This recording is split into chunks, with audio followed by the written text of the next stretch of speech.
Hello दोस्तों, स्वागत है आप सभी का एक बार फिर से वात्सल्य स्टडीज पे। आप देख सकते हैं दोस्तों, आज हम पॉलिटी के बारे में बात करने वाले हैं। आप सभी जानते होंगे कि जो लक्ष्मीकांत जो एक बुक आती है दोस्तों, वो पॉलिटी के लिए बाइबल मानी जाती है यूपीएससी के। खास तौर पर अगर यूपीएससी की मैं बात करूं तो दोस्तों, ये मेरे जो पीपीटी है वो एम जो लक्ष्मीकांत जो बुक है दोस्तों, उसी पे बेस मैंने ये पीपीटी जो है अपने नोट्स तैयार किए हैं। उन्हीं को सामने मैंने पीपीटी के तौर पे लगाया है। तो दोस्तों, आज चैप्टर 1 है जो एम लक्ष्मीकांत में आप चैप्टर 1 देखेंगे। उसमें आता है दोस्तों ऐतिहासिक पृष्ठभूमि, यानी हिस्टोरिकल बैकग्राउंड के नाम से एक चैप्टर है। उसी के नाम पे दोस्तों मैंने ये पीपीटी भी तैयार किया है। तो दोस्तों, हम जैसे भी समय मिले कुछ दिन के गैप्स में मैं ऐसे कुछ लेक्चर्स लाता रहूंगा आपके लिए, पॉलिटी के मोस्टली। और वो दोस्तों एम लक्ष्मीकांत से एक्सपायर वो होंगे। और देखिए दोस्तों, आगे हम बात करेंगे कंपनी के शासन के, जो 1700 दोस्तों 73 तक है और 1558 तक जो चलता है, यानी कंपनी का शासन। उसके बाद जो ब्रिटिश क्राउन है वो आ जाता है। तो ये दोस्तों जितने भी एक सीरीज हो जाते हैं, मैं एक बार बता देता हूँ आपको। हम 1773 से शुरू करेंगे। उसके बाद दोस्तों हम 1947 का जो एक्ट आता है दोस्तों, भारत भारत जो स्वतंत्रता अधिनियम आते हैं वहां तक हम, ये एक यात्रा होगी दोस्तों कुछ अधिनियम की। उसमें कम से कम आप देख पाएंगे हम लोग कम से कम दोस्तों 10 से जो 12 अधिनियम है उन सभी की चर्चा करेंगे। क्योंकि आप जानते हैं दोस्तों 2023 में भी 2023 में क्वेश्चन आया था, 1833 के ऊपर एक क्वेश्चन आया था। और दोस्तों जो चार्टर है, जो एक्ट है, जो ब्रिटिश रूल्स हैं, जो पॉलिसीज हैं, उन पर लगातार क्वेश्चन बनते रहते हैं। तो दोस्तों बस इसी से इंस्पायर होकर मैंने ये जो अपने लेक्चर है उसको डिज़ाइन किया है। तो हम बात करेंगे दोस्तों चैप्टर 1, ऐतिहासिक पृष्ठभूमि की, हिस्टोरिकल बैकग्राउंड की। और हिस्टोरिकल बैकग्राउंड में दोस्तों हम सबसे पहले देखेंगे 1773 का जो रेगुलेटिंग एक्ट आता है उसके बारे में हम बात करेंगे। तो चलिए दोस्तों, शुरुआत करते हैं। इससे पहले अगर आपने चैनल को सब्सक्राइब नहीं किया होगा तो प्लीज़ चैनल को सब्सक्राइब कर दीजिए। और आपको अगर ये पीपीटी चाहिए दोस्तों, तो पीपीटी आपको मेरे टेलीग्राम जो चैनल है वहाँ मिल जाएगी। लिंक आपको डिस्क्रिप्शन में मिल जाएगा, वहाँ से आप प्लीज़ टेलीग्राम चैनल को ज्वाइन कर लीजिएगा। तो चलिए दोस्तों, 1773 का रेगुलेटिंग एक्ट के बारे में हम बात करते हैं। तो देखिए दोस्तों, इसमें सबसे पहले कहा गया है कि इस जो अधिनियम है इसका अत्यधिक संवैधानिक महत्व है। संवैधानिक महत्व क्यों है दोस्तों? क्योंकि ये पहला अधिनियम था, यानी ब्रिटिश सरकार द्वारा उठाया गया एक पहला कदम इसको हम मान सकते हैं। जो कार्य है उनको नियमित और नियंत्रित करने के लिए हम बात करते हैं। देखिए, भारत में ईस्ट इंडिया कंपनी के कार्यों को नियमित और नियंत्रित करने की दिशा में ब्रिटिश सरकार द्वारा ये पहला कदम था दोस्तों, पहला। आप जानते होंगे 73 का जो एक्ट था दोस्तों, वो जो ब्रिटिश गवर्नमेंट था उसके द्वारा उठाया गया पहला नियंत्रित कदम था। यानी जो यहाँ के जो प्रशासन है, यहाँ के व्यापार है, उनको नियंत्रित और नियमित करने का ये पहला कदम आप इसको मान सकते हैं, इसलिए बहुत ज्यादा इंपॉर्टेंट हो जाता है। चलिए, इसके द्वारा पहली बार कंपनी के प्रशासनिक और राजनीतिक कार्यों को मान्यता मिली। इसके द्वारा भारत में केंद्रीय प्रशासन की नींव रखी गई। देखिए, इसमें कहा गया दोस्तों पहली बार कंपनी के प्रशासनिक और राजनीतिक कार्यों को मान्यता मिलती है। यानी जो कंपनी यहाँ पे जो अपना प्रशासन और जो राजनीतिक कार्य चला रहे थे दोस्तों, उसको मान्यता दिया गया। उसके बाद आप देखेंगे इसके द्वारा भारत में केंद्रीय प्रशासन की नींव रखी गई। यानी दोस्तों केंद्र में एक ऐसे प्रशासन की नींव रखी जाती है जो पूरे जितने भी प्रशासन है, जो राजनीतिक जो कार्य जो कलाप है, उनको दोस्तों यहाँ पे उनका नियंत्रण किया जाता था। इसीलिए जो 1773 का जो एक्ट है वो और इम्पोर्टेंट हो जाता है। चलिए, इसकी जो मुख्य विशेषताएं हैं उसके बारे में हम देख लेते हैं कि इनकी जो मुख्य विशेषताएं हैं वो कौन कौन सी रही थी। देखिए दोस्तों, गवर्नर जनरल की नियुक्ति, सबसे पहले गवर्नर जनरल की नियुक्ति को हम देखते हैं कि इसमें दोस्तों आप जानेंगे कि बंगाल के जो गवर्नर है उनको गवर्नर जनरल ऑफ बंगाल कहा गया है। यानी कि दोस्तों आप देखेंगे जो गवर्नर है, आई एम रियली सॉरी, जो गवर्नर है दोस्तों उसको गवर्नर जनरल कहा जाता है, गवर्नर जनरल कहा गया। तो इसको आप ध्यान रखिएगा। लेकिन उसकी सहायता के लिए 4 सदस्यीय कार्यकारी परिषद का भी गठन किया जाता है। और इस प्रकार दोस्तों हमारे जो प्रथम गवर्नर जनरल बनते हैं वो लॉर्ड वॉरेन हेस्टिंग्स बनते हैं। आप इसको प्लीज ध्यान रखिएगा। हमारे जो पहले जो गवर्नर जनरल बनते हैं वो कौन होते हैं? वो पहले गवर्नर जनरल होते हैं दोस्तों हमारे लॉर्ड वॉरेन हेस्टिंग्स, और उनकी सहायता के लिए 4 जो सदस्य दोस्तों कार्यकारी परिषद का गठन भी किया जाता है। और जो बंगाल के गवर्नर हैं वो गवर्नर जनरल कहलाते हैं बंगाल के, तो आप इसको ध्यान में रखिएगा।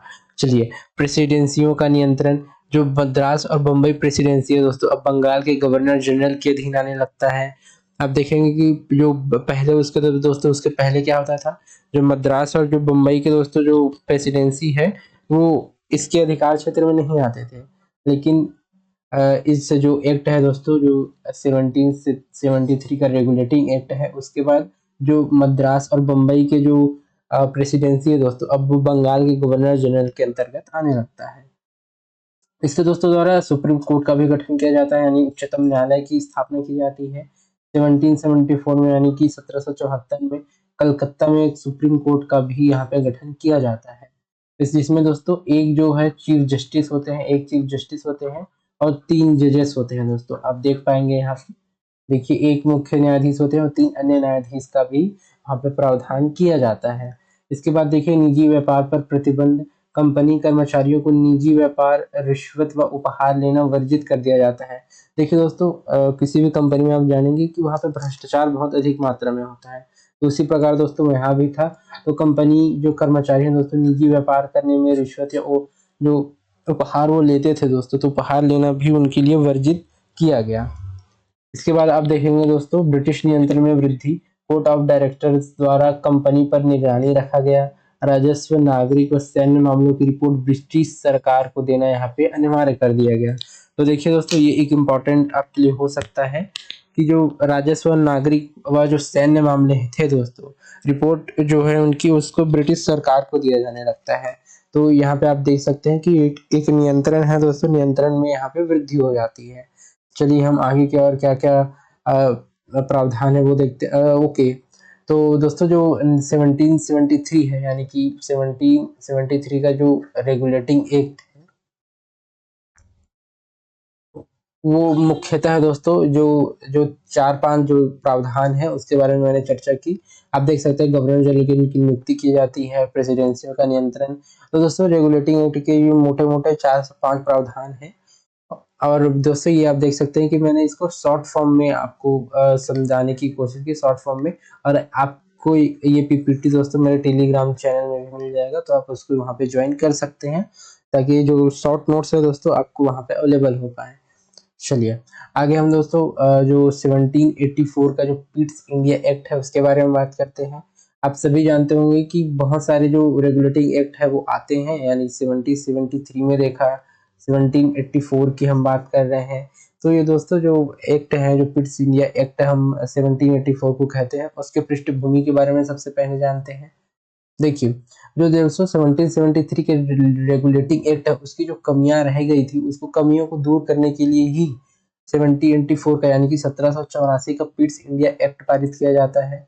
और दोस्तों इसकी पृष्ठभूमि में जो 1781 में जो एक्ट ऑफ सेटलमेंट पारित हुआ था वो भी दोस्तों इसकी पृष्ठभूमि का काम करता है, और इसके बाद ही दोस्तों 1784 का पिट्स इंडिया एक्ट पारित किया जाता है। लेकिन इसकी मुख्य विशेषताएं क्या थी, चलिए इसकी मुख्य विशेषताओं के बारे में भी हम बात करते हैं। दोस्तों इसकी मुख्य विशेषताओं में क्या था, राजनीतिक व व्यापारिक कार्यों का विभाजन कर दिया जाता है। देखिए कंपनी के राजनीतिक व वाणिज्यिक कार्यों को अलग अलग कर दिया गया। देखिए कंपनी के मुख्यतः उस टाइम में 2 कार्य थे दोस्तों, एक तो राजनीतिक और प्रशासनिक थे, और आप दूसरा कह सकते हैं दोस्तों वाणिज्यिक थे, वाणिज्यिक कार्य भी थे। लेकिन दोस्तों इसको जो 1784 का जो पिट्स इंडिया एक्ट आता है उसमें इस दोनों कार्यों को अलग अलग कर दिया जाता है दोस्तों, इसको दोनों को पृथक कर दिया जाता है। उसके बाद नए नियंत्रण तंत्र की स्थापना होती है। नियंत्रण तंत्र किस प्रकार का, डायरेक्टर बोर्ड जो दोस्तों व्यापारिक मामलों का अधीक्षण करता था। उसके बाद आप देखेंगे बोर्ड ऑफ कंट्रोल की भी स्थापना की जाती है। बोर्ड ऑफ कंट्रोल राजनीतिक मामलों का संचालन करने के लिए उत्तरदायी था।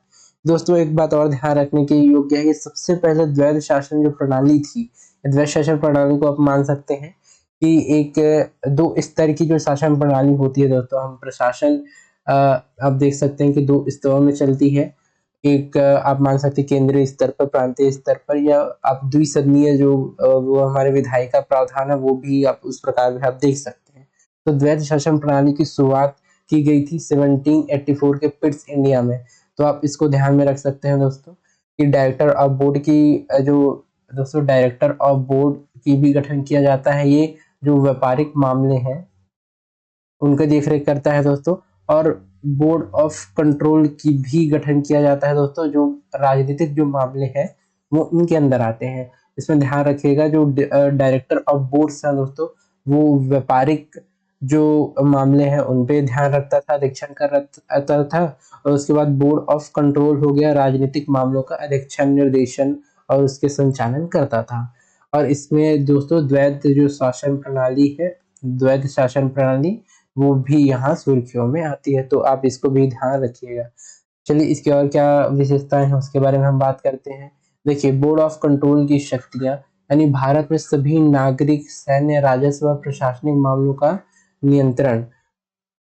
तो दोस्तों जो बोर्ड ऑफ कंट्रोल था, बोर्ड ऑफ कंट्रोल, इसमें दोस्तों जो नागरिक थे, नागरिक आप मान के चल सकते हैं। उसके बाद सैन्य दोस्तों और राजस्व और प्रशासनिक जो मामले थे दोस्तों, उन सभी का नियंत्रण, अधीक्षण और निर्देशन जो है दोस्तों बोर्ड ऑफ कंट्रोल की शक्तियों के अंतर्गत ही आता था। जो देख सकते हैं यहाँ पे नागरिक, सैन्य और राजस्व और प्रशासनिक मामले, वो सारे जो उनका नियंत्रण है वो बोर्ड ऑफ कंट्रोल की शक्तियों के अंतर्गत ही आते थे।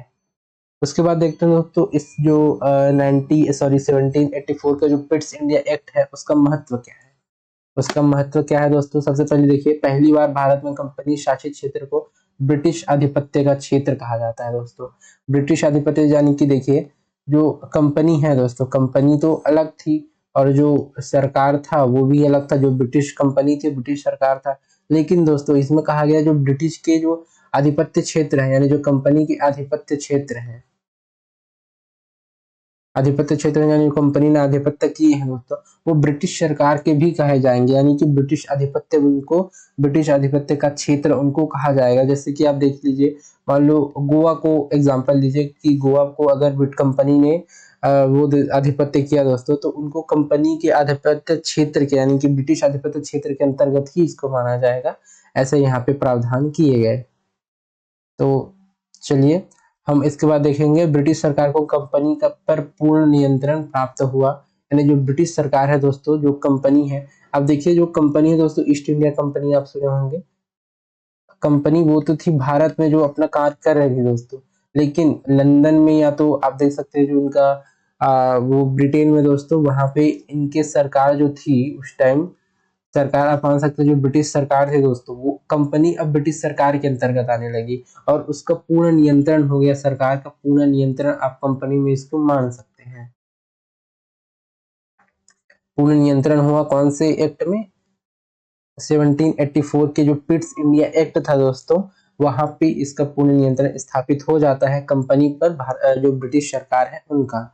तो चलिए हम अगले अपने एक्ट की बात करते हैं दोस्तों। मोस्ट इम्पोर्टेंट एक्ट जो लगभग पूछा जाता है, 2017 के आसपास ही पूछा गया, 2014 में भी दोस्तों ये प्री में पूछा जाता है, तो प्लीज आप इसको ध्यान रखिएगा और इसको अगर आप मार्क करना चाहें तो मार्क कर लीजिएगा, वैसे आपको ये पीपीटी टेलीग्राम में मिल जाएगा, तो आप उसको ध्यान में रख के चलिएगा।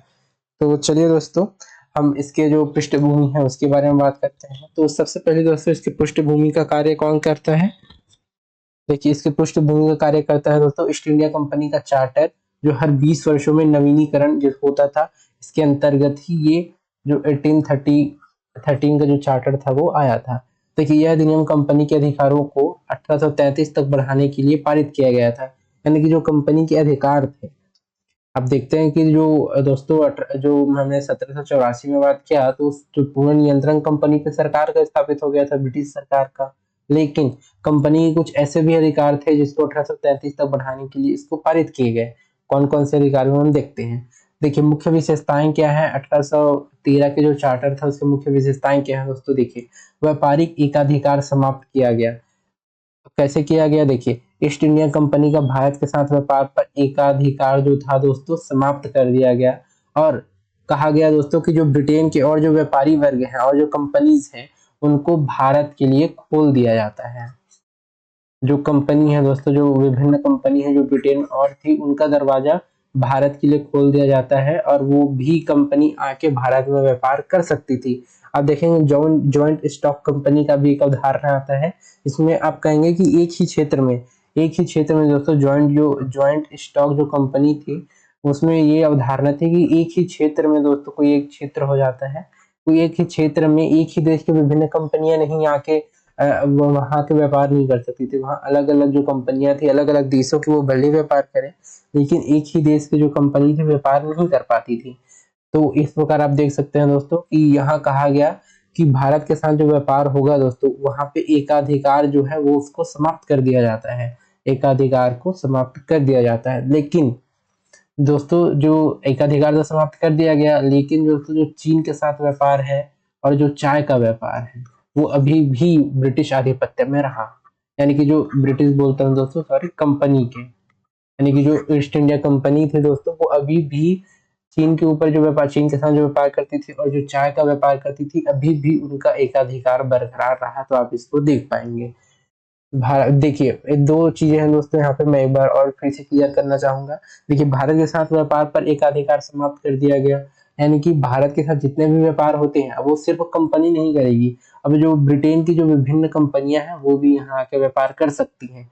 लेकिन दोस्तों जो चीन के साथ व्यापार है और चाय का जो व्यापार है, उन पे एकाधिकार जो है वो बरकरार रहा। यानी कि चीन और चाय के व्यापार में अभी भी वो एकाधिकार है जो कंपनी का, वो अभी भी बरकरार रहता है।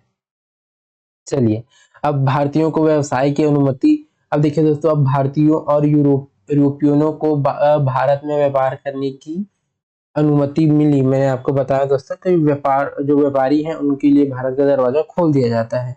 शिक्षा के लिए भी प्रावधान किया जाता है दोस्तों। इसमें भारत में शिक्षा के प्रचार हेतु सालाना 1 लाख देने का प्रावधान किया गया।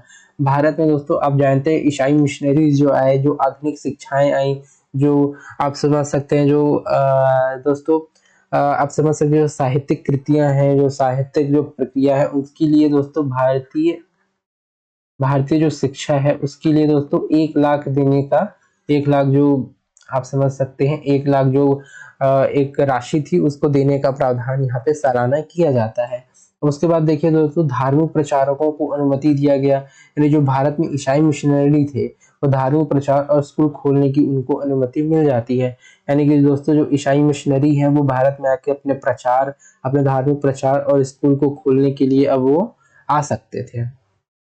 चलिए, और कुछ है उसके बारे में बात करते हैं। कंपनी की प्रशासनिक भूमिका यथावत बनी रही, यानी कि दोस्तों जो प्रशासन की जो चीज थी, प्रशासन, वो अभी भी कंपनी के ही हाथों बनी रहती है दोस्तों। आप देखेंगे जो 1813 का जो एक्ट था दोस्तों, जो चार्टर चार्टर था 1813 का, वो मुख्यतः केंद्रित थी दोस्तों व्यापार के क्षेत्र में, यानी कि जो कंपनी के व्यापार थे उनको एकाधिकार को समाप्त करना। लेकिन जो चीन के साथ व्यापार है और चाय के साथ व्यापार है उसको अभी भी बना रहा था। लेकिन मुख्यतः ये व्यापार के उन्मूलन में ही केंद्रित रही। ये जो प्रशासनिक वो भूमिका थी वो यथावत बना रहा। उसके बाद आप देखेंगे प्रशासनिक कार्यों में कंपनी का नियंत्रण यथावत, वही बात है। भारतीयों के अधिकारों की उपेक्षा दोस्तों, ये इंपॉर्टेंट है। देखिए कहा गया है कि भारतीयों को अभी भी उच्च प्रशासनिक पदों में शामिल नहीं किया गया। यानी दोस्तों 1813 में भी यहाँ पे दोस्तों जो उच्च प्रशासनिक पद हैं जो ब्रिटिश के थे, वो अभी भी दोस्तों भारतीयों के लिए नहीं ओपन हुए थे। इसको आप ध्यान में रखिएगा। आगे हम लोग दोस्तों पढ़ेंगे 1833 का जो चार्टर है वहां पढ़ेंगे। यहाँ एक बात आती है दोस्तों, अगले चार्टर में हम देखेंगे ही इसको। मैं अभी बता देता हूँ, 1833 जो चार्टर था वहां पे सबसे पहली बात की गई दोस्तों, जो सिविल सर्विसेज है, यानी कि जो सिविल सेवा है, वहां पे पहली जो भारतीयों को इंटर करने की वहां पे बात की गई है, उसकी हम बात करेंगे। चलिए इसके महत्व के बारे में बात करते हैं। भारत में व्यापारिक स्वतंत्रता की शुरुआत हुई, यानी कि देखिए जो सबसे पहले तो दोस्तों कंपनी का एकाधिकार था, कंपनी का एकाधिकार समाप्त हुआ तो यहाँ विभिन्न जो कंपनियां थी, जो ब्रिटेन की थी या विभिन्न कंपनियां यहाँ पे आई और जो व्यापारिक स्वतंत्रता है वो सुनिश्चित हुई। शिक्षा और धार्मिक प्रचार के लिए द्वार खोले गए। तो आप देख सकते हैं, और शिक्षा और जो है वो धार्मिक प्रचार, मैंने आपको बताया मिशनरियों के लिए जो धार्मिक प्रचार स्कूल खोलने की लिए बात की गई थी, वो यहाँ पे आके अपना खोल सकते थे दोस्तों। उसके बाद देखिए ब्रिटिश राज्य का औपनिवेशिक प्रभाव अधिक गहराया। देखिए दोस्तों औपनिवेशिक प्रभाव क्यों गहराया, इसके पीछे का आप कारण भी देख सकते हैं। इसका कारण क्या है दोस्तों औपनिवेशिक प्रभाव बढ़ने का? क्योंकि जो ईसाई मिशनरी थे, ईसाई जो मिशनरी थे दोस्तों, वो अब यहाँ आने लगेंगे। वो अपना प्रभाव तो दिखाएंगे ही, अपना प्रभाव जमाएंगे। मैंने आपको बताया यहाँ दोस्तों, वो स्कूल खोलेंगे, स्कूल यहाँ पे खोलते हैं। वो ये अपनी शिक्षाएं जो है दोस्तों, जो शिक्षा है वो भी यहाँ फैलाने की कोशिश करेंगे, और अपने जो धार्मिक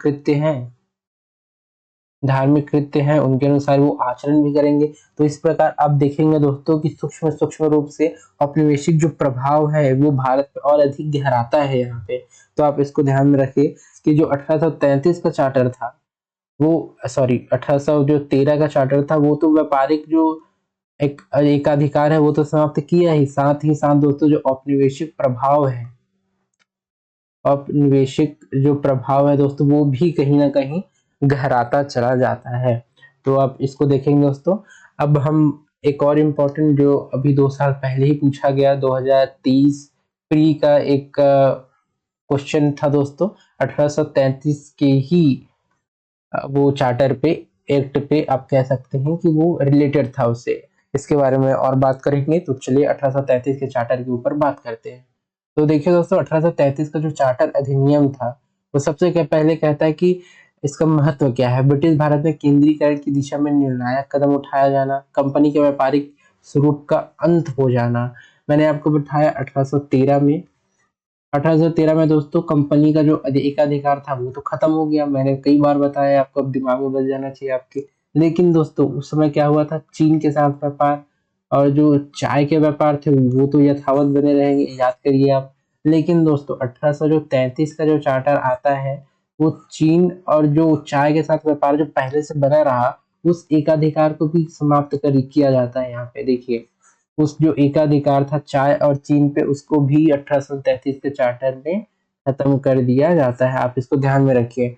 मैं यहाँ पे आगे और बताऊंगा ही इस चीज के बारे में, मैंने आपको यहाँ भी संक्षेप में बता ही दिया है। चलिए देखिए, गवर्नर जनरल ऑफ इंडिया। देखिए दोस्तों, बंगाल के गवर्नर जनरल, जो पहले गवर्नर होता था, वो उसको दोस्तों हमने 1773 में हमने गवर्नर जनरल किया। अब दोस्तों अब देखेंगे नई चीज, जो यही एक उठा के दोस्तों, यही एक सवाल उठा के पूछा गया था 2023 की प्री में दोस्तों। जो यूपीएससी का जो प्री होता है, वो 2023 में ये क्वेश्चन आया था। देखिए, बंगाल के गवर्नर जनरल अब भारत का गवर्नर जनरल होगा। इस प्रकार जो पहला गवर्नर जनरल था, कौन बना था दोस्तों? लॉर्ड विलियम बेंटिंक, जो है हमारे भारत के, यानी कि बंगाल के गवर्नर जनरल अब भारत के गवर्नर जनरल कहलाने लगे। तो जो लॉर्ड विलियम बेंटिंक थे, वो पहले गवर्नर जनरल बनते हैं। देखिए, पूरे ब्रिटिश भारत में सभी नागरिक व सैन्य शक्तियां इसी पद में थी दोस्तों। जो भारत के जो गवर्नर जनरल है, वो जो भारत में सभी जो नागरिक व सैन्य शक्तियां थी, आप देखेंगे सभी जो नागरिक शक्ति हो गया और जितने भी दोस्तों सैन्य शक्ति है, सैन्य शक्ति, वो किस पे अंतर्निहित थी? आप देखेंगे वो थी गवर्नर जनरल ऑफ इंडिया, यानी भारत के गवर्नर जनरल पे ही वो मोस्टली दोस्तों इसके अंदर ही समाहित थी। आप इसको देख सकते हैं। देखिए, उसके बाद देखिए, विधायी शक्ति का केंद्रीयकरण किया जाता है। मद्रास और बंबई के गवर्नरों से विधायिका शक्तियां छीन ली जाती हैं दोस्तों। देखिए, मद्रास और बंबई के जो गवर्नर हैं, उनकी जो विधायिका शक्ति है उनको छीन ली जाती है। और जब छीन ली जाती है तो किसकी शुरुआत होती है? केंद्रीयकरण की शुरुआत होती है दोस्तों, सेंट्रलाइजेशन की शुरुआत होती है। उसके बाद आप देखेंगे गवर्नर जनरल को असीमित विधायी अधिकार प्राप्त होते हैं, क्योंकि देखिए दोस्तों, जहां भी केंद्रीयकरण का प्रयास होगा, वहां पे जो असीमित जो विधायी अधिकार हैं गवर्नर जनरल को प्राप्त हो जाएंगे।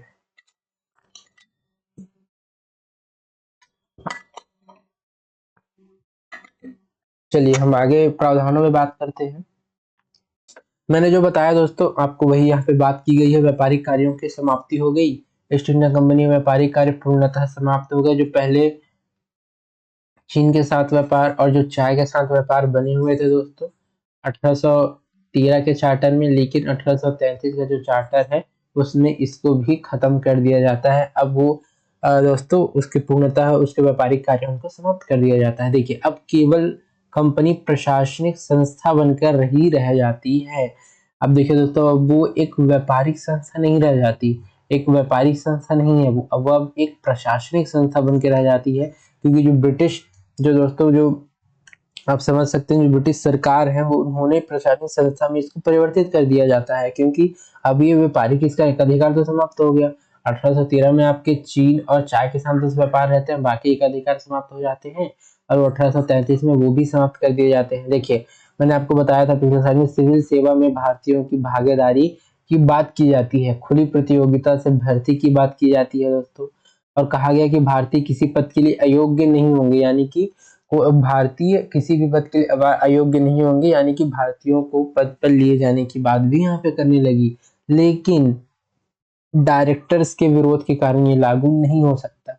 मैंने अब बोर्ड ऑफ डायरेक्टर्स की भी बात की थी दोस्तों, इनके द्वारा ये विरोध किया जाता है कि जो खुली प्रतियोगिता है उसमें भारतीयों की भागीदारी और जो भारतीय किसी पद के लिए अयोग्य नहीं होंगे, तो विभिन्न प्रकार के जो विरोध है उसके बाद ये नहीं आते हैं प्रावधान, लेकिन ऐसे बात की गई है दोस्तों। महत्वपूर्ण प्रभाव क्या होते हैं इसके, हम प्रभावों के बारे में बात करते हैं। देखिए व्यापार से प्रशासन की ओर कंपनी का जो संक्रमण है वो बढ़ता है दोस्तों, क्योंकि यहाँ पे जो पूर्णतः व्यापार है चीन और चाय के साथ वो भी खत्म हो जाते हैं। अब कंपनी बढ़ती है दोस्तों।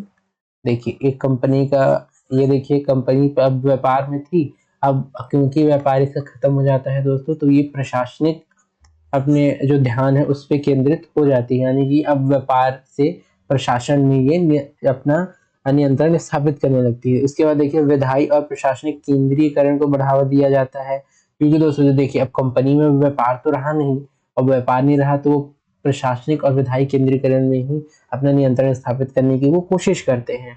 उसके बाद देखिए भारतीयों को सिविल सेवा में अवसर की विचारधारा की भी शुरुआत हुई। यही दोस्तों यही महत्वपूर्ण प्रावधान है जो हम अभी 1853 का अपना एक्ट है उसमें मैं आगे आपको बताऊंगा कि वहां पे जो खुली प्रतियोगिता है वो वहां पे शुरुआत की गई। लेकिन सबसे पहले बात तो दोस्तों 1833 के चार्टर में की जाती है। 1833 के चार्टर में हालांकि बोर्ड ऑफ डायरेक्टर्स के विरोध के कारण ये लागू तो नहीं हो पाता है, लेकिन दोस्तों देखिए यहाँ पे एक अवसर जो है, यानी कि सबसे पहले जो विचारधारा है उसकी शुरुआत कहाँ से होती है, 1833 का जो चार्टर है दोस्तों वहां वहीं से शुरुआत हो जाती है, जो भारतीय है उनके सिविल सेवाओं में आगमन के लिए। तो चलते हैं अगले, एक बहुत ही इम्पोर्टेंट हमारा चार्टर आता है अब 1853 का जो चार्टर है दोस्तों, जो मोस्ट इम्पोर्टेंट है हमारे जो सिविल सेवा जो भारतीयों का आगमन है उसके लिए। इसकी पृष्ठभूमि क्या थी, देखिए यह ईस्ट इंडिया कंपनी का अंतिम चार्टर अधिनियम था। अब देखेंगे दोस्तों, आगे मैं बताऊंगा आपको। 1857 में हो जाता है, जो आप देखते हैं दोस्तों महाविद्रोह हम जिसे कहते हैं 1857 में होता है, 1857 की क्रांति के नाम से जानते हैं।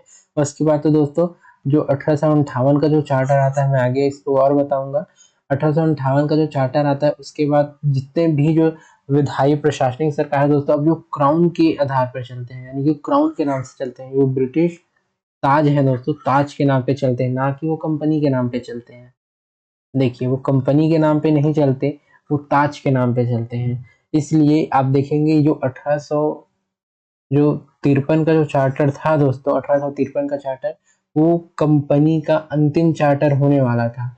देखिए पहली बार कंपनी के अधिकार समय सीमा के बिना बढ़ाए जाते हैं, इसको ध्यान में रख सकते हैं। इसकी मुख्य विशेषताएं क्या होती हैं दोस्तों, इसकी मुख्य विशेषताओं में आते हैं तो इसके मुख्य विशेषताएं आप देख पाएंगे। कंपनी का व्यापारिक कार्य पहले ही समाप्त हो चुका था 1833 में। अब यह अधिनियम केवल प्रशासनिक संरचना पर ही केंद्रित रह गया था दोस्तों। मैंने आपको पिछले स्लाइड में बताया कि अब कंपनी के पास व्यापार तो रहा नहीं।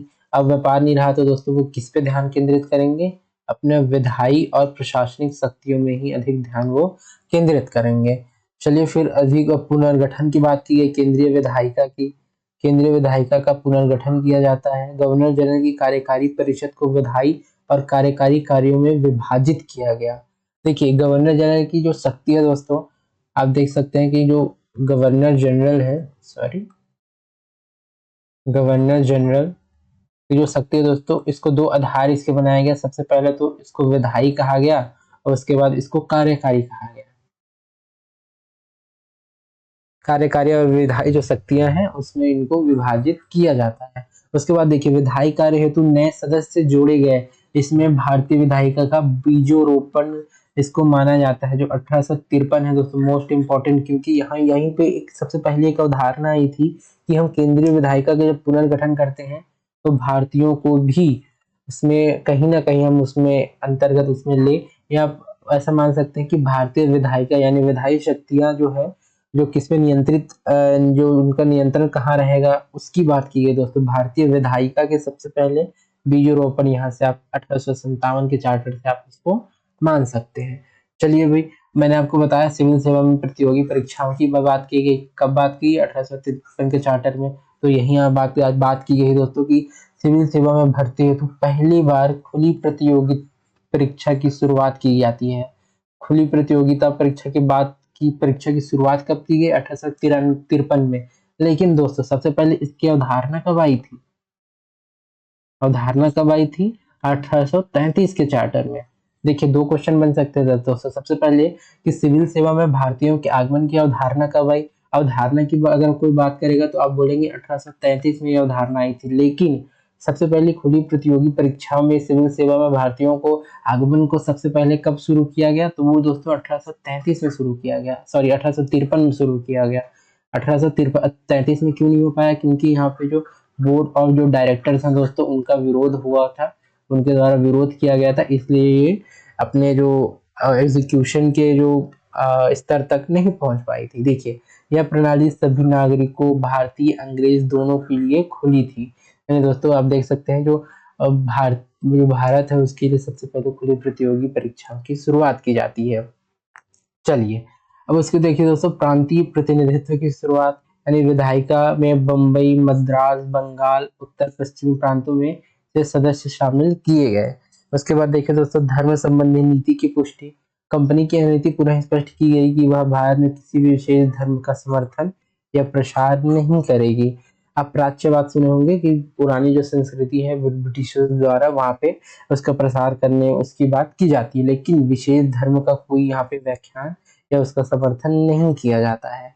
उसका महत्व कहा तो होता है दोस्तों। महत्व के बारे में हम बात करते हैं कि जो 1853 का जो चार्टर था, सबसे पहले उसके महत्व क्या है। देखिए, सिविल सेवा में भारतीयों के लिए अवसर का मार्ग जो है दोस्तों प्रशस्त होता है।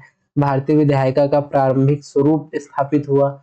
मैंने आपको बताया दोस्तों, पिछले ही स्लाइड में मैंने आपको बताया था, ये देखिए कि भारतीय विधायिका का बीजरोपण 1853 के ही चार्टर से माना जाता है। उसके बाद आप देखेंगे भारतीय विधायिका का प्रारंभिक स्वरूप यहीं से शुरुआत होती है।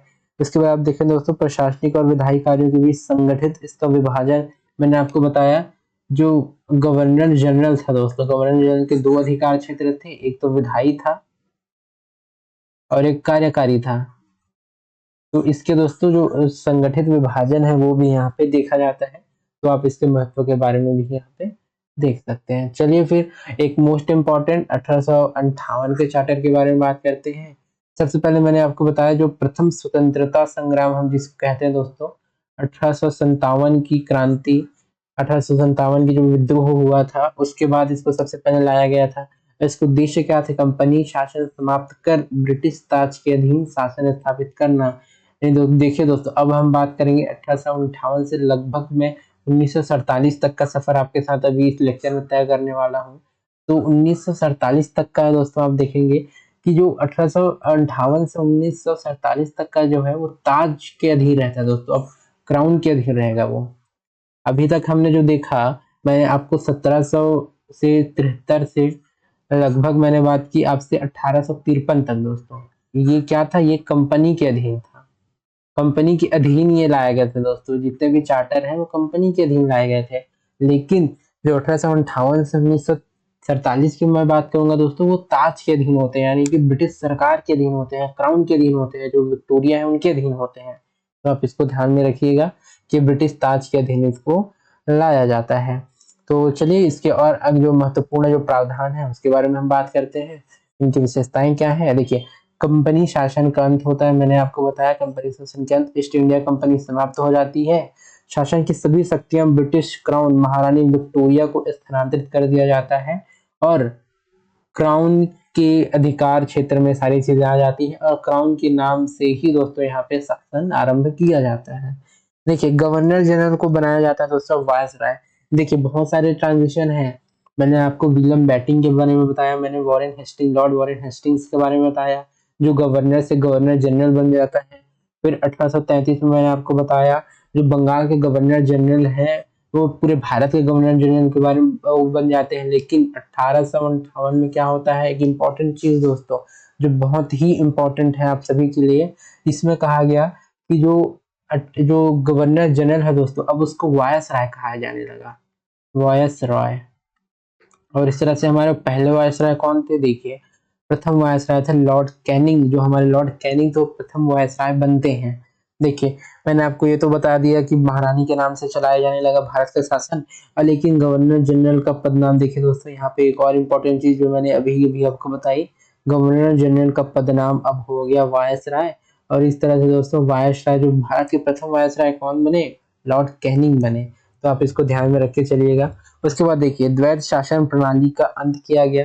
जो दोस्तों आप देखेंगे कि 1784 का जो क्विट्स इंडिया एक्ट था, मैंने आपको तो दोस्तों जो नियंत्रण बोर्ड थे, जो बोर्ड ऑफ डायरेक्टर्स की मैंने बात की और बोर्ड ऑफ कंट्रोल की मैंने बात की, ये दोस्तों यहाँ पे समाप्त कर दिए जाते हैं। जो नियंत्रण बोर्ड है, बोर्ड ऑफ कंट्रोल है, बोर्ड ऑफ डायरेक्टर्स है, उनको 1858 में क्या किया जाता है दोस्तों, समाप्त कर दिया जाता है। तो आप इसको ध्यान में रखिए। जो 1884 की एक्ट में जो क्विट्स इंडिया एक्ट है, वहां पे जिसकी शुरुआत की जाती है उसका यहाँ समापन किया जाता है। चलिए दोस्तों अब 1858 में क्या होता है, जो इम्पोर्टेंट चीजें थी उसके बारे में आप बात करते हैं। भारत सचिव का पद बनाया जाता है दोस्तों। सबसे पहले तो देखिए नया पद, भारत सचिव का पद, भारत के लिए राज्य सचिव, secretary of state for India, इस पद को का गठन किया जाता है दोस्तों। भारत प्रशासन का पूर्ण नियंत्रण किसका होता था, राज्य सचिव का होता था। क्या जो ब्रिटिश कैबिनेट का सदस्य और संसद के प्रति उत्तरदायी। देखिए जो सचिव था दोस्तों, जो हमने जो 1857, आप सॉरी 1800 जो अंठावन बोलेंगे, 1858 का जो एक्ट था, सबसे पहले तो एक पद बनाया जाता है। वो पद कौन सा होता है, भारत सचिव का पद होता है। भारत सचिव का पद होता है दोस्तों, है ना। इसमें जो भारतीय प्रशासन है दोस्तों, भारतीय प्रशासन है पूरा इसके नियंत्रण में आता था। किसके नियंत्रण में आता था, भारतीय सचिव के नियंत्रण में आता था। जो भारतीय जो पूरे प्रशासन है दोस्तों वो एक सचिव के अंतर्गत आती है, जिसका नाम होता था भारत सचिव। और इसको 1858 में ही बनाया जाता है। देखिए और ये होता कौन था दोस्तों, ब्रिटिश कैबिनेट का सदस्य होता था। देखिए ये जो है दोस्तों, जो ब्रिटिश कैबिनेट होती है उसके सदस्य के रूप में होते हैं और उस संसद के प्रति ही उत्तरदायी होते हैं। देखिए जो भारत का सचिव है वो ब्रिटिश कैबिनेट का सदस्य होता था और संसद के प्रति उत्तरदायी होता था। वो कोई भारतीय जनता के प्रति उत्तरदायी नहीं, बल्कि वो संसद के प्रति उत्तरदायी होती थी। और राज्य जो है पूर्ण नियंत्रण भारतीय प्रशासन पर उनका बना रहता था। तो आप इसको प्लीज ध्यान में रखिएगा। भारत सचिव की परिषद दोस्तों, 15 सदस्यीय सलाहकारी परिषद का गठन किया जाता है। एक देखिए हमने तो गठन कर दिया भारत सचिव का पद, लेकिन उसके लिए हमको परिषद की तो आवश्यकता पड़ेगी। उसकी जो सलाहकारी परिषद है तो दोस्तों हम गठित करते हैं 15 सदस्यीय जो सलाहकारी परिषद है, वो 15 सदस्य का होने वाला था। इसका अध्यक्ष कौन होता था, इसका अध्यक्ष होता था सलाहकारी परिषद का भारत सचिव, और एक निगमित निकाय यानी मुकदमे कर झेल कर सकने की पात्रता भी इसमें रहती थी। तो मुख्यतः आप ध्यान रखेंगे 15 सदस्यीय सलाहकार परिषद होता था, जिसका अध्यक्ष भारतीय सचिव स्वयं होता था दोस्तों। इसके महत्व की बात करते हैं। महत्व की में क्या होता है दोस्तों, देखिए प्रशासनिक सुधारों के माध्यम से भारत पर ब्रिटिश संसद का प्रत्यक्ष नियंत्रण हो गया। अब देखिए कितना इंपॉर्टेंट बात लिखी है दोस्तों, यहाँ पे कहा गया है कि प्रशासनिक सुधारों के माध्यम से भारत पर ब्रिटिश संसद का प्रत्यक्ष नियंत्रण हो गया। अब क्योंकि देखिए अब तो कंपनी रही नहीं, तो अब दोस्तों जो ब्रिटिश संसद है उसका ही प्रत्यक्ष नियंत्रण होगा। और किसके थ्रू होगा दोस्तों, मैंने अभी कुछ देर पहले आपसे बात की कि सचिव के द्वारा। जो भारतीय जो सचिव है दोस्तों, उनका जो पद है 1857 में बनाया जाता है, जिसका भारतीय प्रशासन पर पूर्ण नियंत्रण स्थापित हो जाता है, जिसकी 15 सदस्यीय सलाहकारी परिषद होती है और जिसके अध्यक्ष स्वयं भारतीय सचिव रहते हैं। उनका दोस्तों प्रत्यक्ष नियंत्रण हो जाता है भारत पर। चलिए फिर भारत में ब्रिटिश ताज के शासन की शुरुआत हो जाती है, मैंने आपको बता ही दिया ये बात। उसके बाद कहा गया है शासन प्रणाली में बड़ा प्रतीकात्मक परिवर्तन होता है, लेकिन जमीनी स्तर पर प्रशासनिक ढांचे में बदलाव नहीं किया जाता है दोस्तों। क्यों नहीं किया जाता है? क्योंकि 1857 की जो क्रांति हुई थी उसके बाद में बहुत अधिक परिवर्तन ऐसे भी नहीं चाहते थे जो ब्रिटिशर्स थे, क्योंकि और उस जैसा जो क्रांति थी उनको वो होना नहीं देना चाहते थे। चलिए, तो दोस्तों सबसे पहले और एक चीज है जो 1858 सॉरी, बार बार 57 निकल रहा है।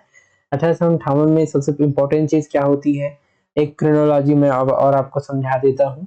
हमने 1800 जो सॉरी 1773 से लेके 1858 तक हमने देखा, लेकिन दोस्तों 1700 जो 73 है और 1853 है, वहां तक कंपनी का चार्टर आता है, कंपनी के थ्रू लाया जाता है। लेकिन 1858 में क्या हो जाता है दोस्तों, 1858 में आ जाती है क्राउन और कंपनी हो जाती है खत्म, यानी कंपनी का शासन खत्म होता है, कंपनी खत्म नहीं, कंपनी बनी रहती है। ठीक है, तो उसका शासन 1858 खत्म हो जाता है। अब यहाँ से जो चार्टर है वो आते हैं क्राउन के लिए, और जितने भी दोस्तों यहाँ पे शासन किया जाता है वो ब्रिटिश क्राउन के नाम पे किए जाते हैं। यहाँ पे एक फेरबदल और किया जाता है, देखिए। तो 1861, 1892 और 1919 के भारत परिषद अधिनियम के बारे में हम अगले में बात करेंगे। लेकिन इसके पृष्ठभूमि में मैंने बात की दोस्तों कि 1857 की जो क्रांति होती है, जो क्रांति है दोस्तों जो हुई, उसकी पृष्ठभूमि के रूप में इसने काम किया 1857 की क्रांति ने। इसके बाद जो है कुछ कुछ बदलाव आते हैं, बदलाव क्या आते हैं हम आगे पढ़ेंगे। देखिए, एक पृष्ठभूमि है जो मैं आपको बताने का प्रयास करता हूँ। 1857 की महान क्रांति के बाद ब्रिटिश सरकार ने महसूस किया कि भारत में शासन चलाने के लिए भारतीयों का सहयोग लेना आवश्यक है। इस सहयोग नीति के तहत ब्रिटिश संसद ने 1861, 1892, 1909 में 3 नए अधिनियम पारित किए। 1861 का भारत परिषद अधिनियम भारतीय संवैधानिक और राजनीतिक इतिहास में एक महत्वपूर्ण अधिनियम बन गया। चलिए, अब मैं आपको कुछ डिक्टेट करने का प्रयास करता हूँ। देखिए, 1857 की होती है क्रांति, मैंने आपको बता ही दिया है। इसके बाद दो होती है दोस्तों महाविद्रोह होता है। इसके बाद जो जिसको प्रथम स्वतंत्रता आंदोलन भी कहा जाता है, बहुत जो बुद्धिजीवी थे उस समय उनके द्वारा। लेकिन दोस्तों उस समय ब्रिटिशर्स को जो थे, यानी कि आप क्राउन बोले या ब्रिटिशर्स बोले, उनको ये महसूस हो जाता है दोस्तों, अगर भारत में हमको प्रशासन चलाना है या शासन करना है तो भारतीयों को भी, देखिए, भारतीयों से भी सहयोग लेना जरूरी था। और उन्होंने महसूस किया कि भारतीयों के लिए भी, तो यानी भारतीयों को अपनी परिषद में, अपने जो सलाहकारी परिषद हो गए या उनके सहयोग की नीति, या तो उनका सहयोग लेना आवश्यक है, ताकि वो अपने जो भारतीय है और उनके अपने हित के लिए काम कर पाए, यानी ब्रिटिशर्स के हित के लिए काम कर पाए। इसलिए दोस्तों ये जो 1861, 1852, 1909 का जो हम चार्टर की बात करेंगे तो उन्हीं पे आधारित रहेगा। इसलिए देख सकते हैं कि जो भारतीय जो संवैधानिक और जो राजनीतिक इतिहास है वो सबसे इम्पोर्टेंट माना जाता है। अगले कुछ जो चार्टर की हम बात करेंगे, तो सबसे पहले चलिए 1861 के भारतीय परिषद अधिनियम की हम बात करते हैं कि ये क्या कहता है। दोस्तों देखिए, इसकी पृष्ठभूमि क्या है, उद्देश्य की बात करते हैं। भारत में प्रशासनिक सुधार और भारतीयों को विधायी प्रक्रिया में सम्मिलित करने की शुरुआत यहाँ पे की जाती है। मैंने आपको कुछ देर पहले ही बताया, ब्रिटिशर्स ये महसूस करने लगे थे कि अगर हमको भारत में असफलता पूर्वक दोस्तों यहाँ शासन करना है तो जो भारतीय है दोस्तों उनको विधायी प्रक्रिया का हिस्सा बनाना चाहिए, उनका सहयोग लेना चाहिए। तो देखिए, सहयोग लिया गया 1861 के जो अधिनियम में थे उसमें सम्मिलित किया गया। उनके जो पृष्ठभूमि है या उसके उद्देश्य के रूप में इसने कार्य किया कि जो भारतीय है उनको विधायी प्रक्रिया में सम्मिलित किया गया। देखिए, जो मुख्य विशेषताएं हैं उसके बारे में बात करते हैं। कहा गया है कि भारतीयों की विधायिका में भागीदारी, वायसराय को अधिकार मिला कि वह भारतीयों को विधान परिषद में नामांकित करे। देखिए दोस्तों, यहाँ पे नामांकित करने की बात की गई, यहाँ पे निर्वाचित करने की बात नहीं की गई है, तो आप इसको ध्यान में रखिएगा कि नामांकित किया गया। कौन करता था? वायसराय करता था। देखिए, 1862 में लॉर्ड कैनिंग ने 3 भारतीय सदस्य को मनोनीत किए, यानी कि नामांकित किए, ना कि निर्वाचित किए। यहाँ पे मनोनीत, मैं बार बार इस चीज में, जैसे कभी कभी होता यह है कि हम मनोनीत और निर्वाचित में हो जाते हैं कंफ्यूज, इसलिए मैं बार बार ये कह रहा हूँ कि नामांकित या मनोनीत किया, हम निर्वाचित नहीं किए गए थे लॉर्ड कैनिंग के द्वारा। देखिए, जो 3 सदस्य हैं किनको किनको नामांकित किया गया था, मैं एक बार फिर से बता देता हूँ। देखिए, बनारस के राजा, पटियाला के महाराजा और सर दिनकर राव जो थे, सबसे पहले दोस्तों 1861 में जो भारत शासन, जो भारतीय परिषद अधिनियम आया उसमें भारतीयों को विधायी प्रक्रिया में सम्मिलित करने की बात की गई और लॉर्ड कैनिंग के द्वारा 3 भारतीय सदस्य को मनोनीत किए जाने की बात की गई। वो 3 सदस्य कौन-कौन थे बताइए? 3 सदस्य थे दोस्तों, बनारस के राजा थे, पटियाला के महाराजा थे और सरकार दिनकर राव थे। आप इसको ध्यान में रखिएगा। इसके बाद देखिए दोस्तों 1861 के बाद कुछ महत्वपूर्ण प्रावधान की हम बात करते हैं। देखिए सबसे पहले विकेंद्रीकरण की शुरुआत की जाती है। मद्रास और बम्बई विधायी शक्ति उनको पुनः लौटा दी जाती है। जो पहले दोस्तों बंगाल के जो गवर्नर जनरल है उनके अधीन आती थी, अब जो मद्रास है और जो बम्बई है उनकी विधायी शक्तियां उनको पुनः प्रदान की जाती हैं। यानी कि देखिए विकेंद्रीकरण की शुरुआत की जाती है दोस्तों, विकेंद्रीकरण की शुरुआत यहाँ पे की जाती है। देखिए इस कहा गया है नई विधान परिषदों का गठन बंगाल 1862 में किया जाता है। उत्तर पश्चिमी सीमा प्रांत में 1866 है, वहां पे दोस्तों नई विधान परिषद का गठन किया जाता है। उसके बाद पंजाब में 1857 में विधान परिषद गठित की हुई। तो आप इसको ध्यान में रख सकते हैं कि सबसे पहले बंगाल में दोस्तों 1862 में विधान परिषद का गठन किया जाता है। उत्तर पश्चिमी सीमा प्रांत में 1866 में किया जाता है, पंजाब में 1897 में किया जाता है। तो आप इसको देख सकते हैं। उसके बाद देखिए दोस्तों एक इम्पोर्टेंट और आता है वायसराय में प्रणाली को मान्यता। वायसराय की परिषद के सदस्य एक या एक से अधिक विभागों का प्रभारी बन सकता था। देखिए जो वायसराय की परिषद का जो दोस्तों सदस्य था वो एक से अधिक विभागों का प्रभारी भी बनाया जा सकता था, ऐसे यहाँ पे कहा गया है। उसे स्वतंत्र निर्णय लेने का अधिकार प्राप्त हुआ था। देखिए यह प्रणाली पहले लॉर्ड कैनिंग द्वारा 1859 में शुरू की गई थी, यानी कि पोर्टफोलियो प्रणाली को भी मान्यता दी गई थी इसमें, आप इसको ध्यान में रख सकते हैं। चलिए उसके बाद कहा गया है वायसराय को अध्यादेश जारी करने का अधिकार दिया गया। दोस्तों अध्यादेश आप अभी जानते हैं जो प्रेसिडेंस है वो प्रेसिडेंट है वो 1 2 3 जो हमारा आर्टिकल है वो अध्यादेश है ऑर्डिनेंस जारी करता है। ऑर्डिनेंस को भी हमने इसी ब्रिटिश जो शासन प्रणाली है उसी से लिया है दोस्तों। इसमें कहा गया है कि वायसराय को आपातकाल में काउंसिल के बिना अध्यादेश जारी करने की शक्ति मिली। देखिए अध्यादेश कब जारी किया जाएगा? आपातकाल में ही जारी किया जाएगा, आप इसको ध्यान में रख सकते हैं। चलिए अध्यादेश की अधिकतम अवधि 6 माह तक ही निर्धारित की गई, जो बाद में भी उत्तर कहीं ना कहीं कुछ परिवर्तन के साथ चालू रही। इसके महत्व की बात करते हैं दोस्तों, इसके महत्व क्या है? देखिए महत्व है कि भारतीयों की सीमित भागीदारी की शुरुआत हुई दोस्तों। देखिए तो मैंने आपको पहले स्लाइड में बताया कि जो भारत में अगर शासन करना है तो ब्रिटिशर्स ने महसूस किया कि भारतीयों की सहभागिता तो अब अपरिहार्य है, कि उनको अब इनमें लेना ही पड़ेगा। तो उन्होंने आप जानते हैं लॉर्ड कैनिंग ने जो दोस्तों मनोनीत किया 3 राजा को, पटियाला के राजा को और जो दिनकर राव है बनारस के राजा को, आप यहाँ पे देख सकते हैं मैंने वहां पे मार्क भी किया हुआ है। अब देखिए विकेंद्रीकरण दिशा में पहला ठोस प्रयास होता है दोस्तों, क्योंकि हमने मद्रास और बम्बई के जो विधायी कार्य थे उनको सौंप दिए। तो ये आप देख सकते हैं विकेंद्रीकरण का पहला प्रयास, इसको ठोस प्रयास, पहले तो हमने किए ही थे लेकिन ठोस प्रयास इसको मान सकते हैं। प्रशासनिक तंत्र में अधिक लचीलापन और संगठनात्मक सुधार भी यहाँ पे हमको देखने को मिलते हैं। तो प्लीज दोस्तों ये आप ध्यान में रखिएगा। ये जो स्लाइड है, देखिए जो पीपीटी है बहुत इंपॉर्टेंट है दोस्तों। ये आपको चाहिए तो मेरे आप टेलीग्राम चैनल से जुड़ सकते हैं। आपको दोस्तों इसका लिंक मेरे डिस्क्रिप्शन में मिल जाएगा, डिस्क्रिप्शन में मैंने दे रखा है, वहाँ पे प्लीज आप जुड़िएगा।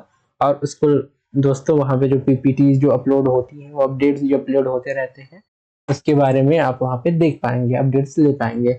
चलिए फिर जो भारतीयों को शामिल करने की दिशा में और एक इम्पोर्टेंट जो भारतीय परिषद अधिनियम आता है, आप देख सकते हैं 1852 भारतीय परिषद अधिनियम एक और इम्पोर्टेंट दोस्तों ये एक्ट हो जाता है। इसके बारे में हम और बात करते हैं। इसकी मुख्य विशेषताएं क्या है? सबसे पहले दोस्तों अब मुख्य विशेषताओं में देखेंगे गैर सरकारी सदस्यों की संख्या में वृद्धि हुई। गैर सरकारी सदस्य कौन है? वही जिसको नामांकित किया जाता है। देखिए केंद्रीय और प्रांतीय विधान परिषदों में अतिरिक्त गैर सरकारी सदस्य जोड़े जाते हैं, फिर भी बहुमत सरकारी सदस्यों का ही बना रहा। यानी कि जो ब्रिटिशर्स जो दोस्तों मेजोरिटी थी वो तो ब्रिटिशर्स जो सरकारी सदस्य थे उनकी थी, लेकिन गैर सरकारी सदस्य को भी जोड़ने गए कुछ संख्या में इनकी वृद्धि होती है। देखिए विधान परिषदों की संख्या में वृद्धि, परिषदों को बजट पर बहस करने और कार्यपालिका से प्रश्न पूछने का अधिकार मिला, लेकिन सीमित रूप में। देखिए यहाँ पे दोस्तों सीमित रूप में मिला, आप इसको देख सकते हैं। ये बहुत इंपॉर्टेंट है क्योंकि दोस्तों देखिए परिषदों को बजट पर बहस और कार्यपालिका से प्रश्न पूछने का जो देखिए परिषद में जो दोस्तों जो वायसराय के परिषद है उनमें कुछ सदस्य होते हैं, उनके सदस्य को बजट पर हम अब बहस कर सकते थे, कार्यपालिका से प्रश्न पूछ सकते थे, लेकिन उनको सीमित रूप से थे उसके, वो बहुत ही आपको स्वच्छंद रूप से वो अधिकार नहीं मिले थे। देखिए सीमित एवं परीक्षित परोक्ष चुनाव की व्यवस्था, चुनाव शब्द का प्रयोग हालांकि नहीं हुआ था, लेकिन कुछ निकायों की सिफारिशों पर नामांकन किया गया था दोस्तों, लेकिन चुनाव शब्द का प्रयोग नहीं किया गया, आप इसको ध्यान में रखेंगे। जैसे केंद्रीय परिषद वायसराय द्वारा बंगाल चैम्बर ऑफ कॉमर्स आदि से नामांकन, प्रांतीय परिषद, जिला परिषद, नगर पालिका, विश्वविद्यालय, व्यापार संघ, जमींदार आदि की सिफारिश पर गवर्नर द्वारा नामांकन उसका किया गया दोस्तों। तो आप चुनाव की व्यवस्था थी और नामांकन को आप इसमें देख सकते हैं। चलिए तो हम आगे इसके मुख्य जो इम्पोर्टेंट और बिंदु हैं उसके बारे में बात करते हैं।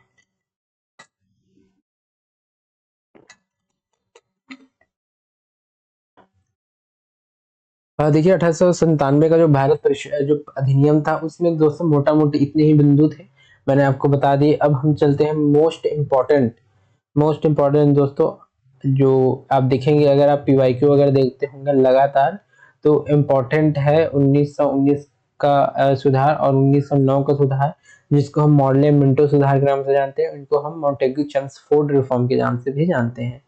चलिए तो देखते हैं, देखिए अन्य नाम मॉर्ले मिंटो सुधार के नाम से इसको जाना जाता है।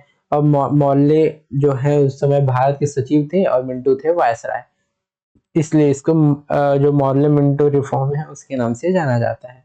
इसके मुख्य विशेषताएं क्या थी, चलिए बात करते हैं। देखिए जो विधान परिषद है दोस्तों उनका विस्तार किया जाता है, केंद्रीय परिषद के सदस्य 16 से बढ़कर 60 हो जाते हैं दोस्तों।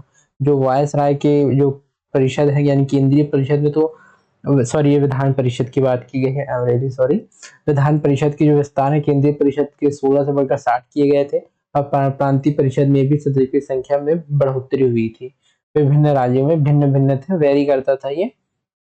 देखिए उसके बाद कहा गया है सरकार व गैर सरकारी बहुमत, केंद्रीय परिषद में सरकारी बहुमत बनाए रखा गया था। यानी कि देखिए केंद्रीय परिषद दोस्तों जहां से 16 से बढ़ के जहाँ पे 60 हुआ था संख्या, वहां पे अभी भी मेजोरिटी किसकी थी, मेजोरिटी थी गवर्नमेंट के जो दोस्तों जो सदस्य थे उनकी ही थी। प्रांतीय परिषदों में गैर सरकारी बहुमत की अनुमति दी गई थी, यानी कि जो केंद्रीय परिषद है दोस्तों वहां भी सरकारी बहुमत था, लेकिन प्रांतीय परिषद में गैर सरकारी बहुमत की भी अनुमति मिल गई थी। उसके बाद देखेंगे विधान परिषद की कार्य प्रणाली का विस्तार होता है। जो कार्य प्रणाली है दोस्तों जो आप देखेंगे, सॉरी 1892 में जो सीमित थी, इसमें कुछ ना कुछ मात्रा में उसमें ढील दी जाती है और उसको विस्तार किया जाता है। देखिए सदस्यों को अनुपूरक प्रश्न पूछने, बजट प्रस्ताव रखने जैसे अधिकार दिए जाते हैं। जो अधिकार 1892 के जो थे वो सीमित मात्रा में मिले हुए थे। चलिए फिर भारतीयों को कार्यकारी परिषद में प्रवेश भी मिलता है। यहाँ पे पहली बार भारतीयों को वायसराय और गवर्नर की कार्यकारिणी में शामिल किया जाता है दोस्तों। गवर्नर और वायसराय की कार्यकारिणी में शामिल किया गया सबसे पहली बार, कब किया गया, 1909 की रिफॉर्म में। देखिए सत्येंद्र प्रसाद सिन्हा, ये इंपॉर्टेंट नाम है दोस्तों हमारे इतिहास में, इसको आप ध्यान में रखिएगा। वायसराय की कार्यकारी परिषद में पहले भारतीय विधि सदस्य ये बने थे। उसके बाद दोस्तों पृथक निर्वाचिका यानी सेपरेट इलेक्टोरेट की भी शुरुआत की गई इसमें। देखिए मुस्लिमों को पृथक प्रतिनिधित्व मिला, मुस्लिम मतदाता ही मुस्लिम सदस्यों को चुन सकते थे। देखिए जो मुस्लिम दोस्तों आप देख सकते हैं, मुस्लिम जो उनको पृथक प्रतिनिधित्व यानी कि आप देख सकते हैं वो सेपरेट इलेक्टोरेट की भी यहाँ पे शुरुआत की गई थी। इसको दोस्तों सांप्रदायिकता के जो दोस्तों उसको वैधानिक मान्यता मिल जाती है सांप्रदायिकता को। जो उस समय के जो बुद्धिजीवी हैं उन्होंने इसका विरोध किया था, हालांकि वो कुछ हो नहीं पाया था। देखिए मार्ले मिंटो को सांप्रदायिक निर्वाचक का भी जनक कहा जाता है। उस समय क्या थे, ये वॉइस रॉय थे मार्ले मिंटो, सांप्रदायिक निर्वाचक का इनको जनक कहा गया। देखिए विशेष हितों का प्रतिनिधित्व यानी कि chambers of commerce, presidency corporation, विश्वविद्यालय, जमींदार वर्ग को विशेष प्रतिनिधित्व प्रदान किया जाता है दोस्तों, आप इसको भी ध्यान में रख सकते हैं। और महत्व की बात करते हैं दोस्तों, महत्व क्या कहता है कि राजनीतिक भागीदारी में वृद्धि, लेकिन सांप्रदायिक आधार पर विभाजन की भी शुरुआत की गई, क्योंकि दोस्तों हमने मुस्लिमों को पृथक सांप्रदायिक जो है दोस्तों वहां पे यानी पृथक प्रतिनिधित्व दे दिया, जो निर्वाचक मंडल थे वो दे दिए, तो यहाँ पे क्या हो गया दोस्तों, भागीदारी, राजनीतिक भागीदारी में तो वृद्धि होती है, लेकिन सांप्रदायिक आधार है दोस्तों उसमें विभाजन की जो पैठ है वो और गहराई से बढ़ती जाती है। देखिए उसके बाद कहा गया है कि भारतीयों के लिए कार्यपालिका में प्रवेश का मार्ग प्रशस्त हो जाता है, क्योंकि इसमें दोस्तों देखिए यहाँ पे जो वायसराय और गवर्नर की कार्यकारिणी परिषद है उसमें भी भारतीयों को शामिल किए जाने के प्रावधान यहाँ पे किए जाते हैं। चलिए फिर अगले हम बात करते हैं जो मोस्ट इम्पोर्टेंट की लिस्ट में मैंने आपको जोड़ा था, ये है दोस्तों Montagu Chelmsford reform. Montagu Chelmsford reform के नाम से इसको जानते हैं। क्यों जानते हैं? क्योंकि जो मॉन्टेग्यू थे उस समय भारत के सचिव थे और जो चेम्सफोर्ड थे वो दोस्तों भारत के वायसराय थे, इसलिए ये रिफॉर्म है वो बहुत चर्चाओं में आता है। तो चलिए इस रिफॉर्म के आगे हम बात करते हैं दोस्तों, इसके जो विभिन्न विशेषताएं हैं और क्या क्या इनके प्रावधान जो रहे थे उनके बारे में भी हम बात करने का प्रयास करते हैं। चलिए तो देखिए केंद्र राज्य विषयों का विभाजन किया जाता है, विषयों को केंद्र और प्रांतों के बीच बांटा जाता है, दोनों को अपनी सूची के अनुसार कानून बनाने की शक्ति दी। देखिए दोस्तों अभी आप जानते होंगे जो 7th जो शेड्यूल है इंडियन कॉन्स्टिट्यूशन का, इसमें भी 3 लिस्ट आपको दिखते हैं, वो इसी से आए थे दोस्तों। आप देखते हैं सबसे पहले तो देखते हैं दोस्तों कि स्टेट लिस्ट देखते हैं, उसके बाद आप सेंट्रल लिस्ट देखते हैं, उसके बाद कंकरेंट लिस्ट देखते हैं, तो यहीं से आए थे। देखिए दोनों सूची में अपने अपने कानून बनाने के अधिकार उसमें दिए गए थे। उसके बाद देखिए दोस्तों द्वैध शासन या डायरकी की शुरुआत प्रांतों में, लेकिन क्योंकि प्रांतों में यहाँ शुरुआत होती है बाद में दोस्तों वहां पे अंत हो जाता है 1935 में, मैं वो भी आपको बताऊंगा। देखिए हस्तांतरित विषय, हस्तांतरित दोस्तों यानी कि जो ट्रांसफर किए जा सकते हैं प्रांत को, वो विषय कौन से थे? जैसे निर्वाचित मंत्रियों के अधीन ये थे। मैं एक बार और आपको ये क्लियर दिखा देता हूँ। ओके यहाँ पे शायद वो नहीं आ रहा है, चलिए मैं एक बार और आपको ये क्लियर करके दिखा देता हूँ। ये देखिए दोस्तों हस्तांतरित जो विषय है वो निर्वाचित जो मंत्रियों के थे उस इसके अधीन थे, जैसे शिक्षा हो गया, स्वास्थ्य हो गया, ये कौन से विषय है दोस्तों? ये हस्तांतरित विषय है जो प्रांतों को दिए गए थे, है ना। उसके बाद देखिए आरक्षित विषय यानी कि रिजर्व, रिजर्व दोस्तों जो केंद्र में थे, जैसे गवर्नर और कार्यपालिका जो परिषद के अधीन थे, जैसे पुलिस, राजस्व, और यह व्यवस्था सफल रही, असफल क्यों रही? क्योंकि ये बहुत अधिक वर्क नहीं कर पाया दोस्तों। तो आप इसमें ध्यान में रखिएगा, ये 2015 के आसपास शायद ये क्वेश्चन पूछा गया था कि कौन से हस्तांतरित विषय है यानी कि ट्रांसफर्ड सब्जेक्ट है और कौन से रिजर्व सब्जेक्ट है, तो आप इसको ध्यान में रख के चलिएगा। चलिए फिर एक इम्पोर्टेंट और इसमें प्रावधान है वो क्या क्या किए गए थे हम बात कर लेते हैं। द्विसदनीय विधानमंडल व प्रत्यक्ष चुनाव की शुरुआत हुई केंद्र में। देखिए दोस्तों द्विपक्षीय जो विधानमंडल है उसकी शुरुआत होती है, प्रत्यक्ष जो चुनाव है उसकी शुरुआत होती है। देखिए कहा गया है कि केंद्रीय विधानसभा यानी कि लोकसभा व परिषद राज्यसभा का गठन किया जाता है और बहुसंख्यक सदस्य प्रत्यक्ष चुनाव में निर्वाचित होते, सॉरी इसमें कहा गया है बहुसंख्यक सदस्य प्रत्यक्ष चुनाव से निर्वाचित थे, ऐसा आप सोच सकते हैं कि प्रत्यक्ष चुनाव हुआ था।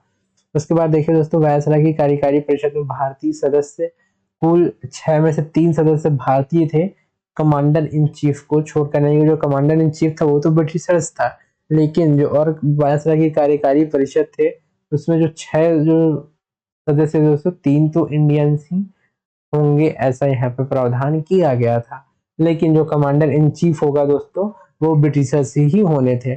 उसके बाद देखिए पृथक निर्वाचन का विस्तार किया गया। एक तो पृथक निर्वाचन दोस्तों 1909 में लाया गया था, वो था सिर्फ मुस्लिमों के लिए। हैंड राइटिंग में प्लीज मत जाइएगा, जो मैं बता रहा हूँ उस पर अधिक ध्यान दीजिएगा, हैंड राइटिंग बहुत अच्छी नहीं है। तो चलिए पृथक निर्वाचन का विस्तार किया गया मुस्लिमों के अलावा, क्योंकि मुस्लिमों को किससे मिला था? 1909 में मिल गया था। इसके अलावा दोस्तों सिख को, ईसाई को, आंग्ल भारतीय या यूरोपी सभी के लिए पृथक निर्वाचन का यहाँ पे प्रावधान किया गया। दोस्तों यहाँ पे आप देखिए जो सांप्रदायिकता के जो जड़ें हैं उनको और गहराई के साथ उनको स्थापित किया गया, निर्धारित किया गया।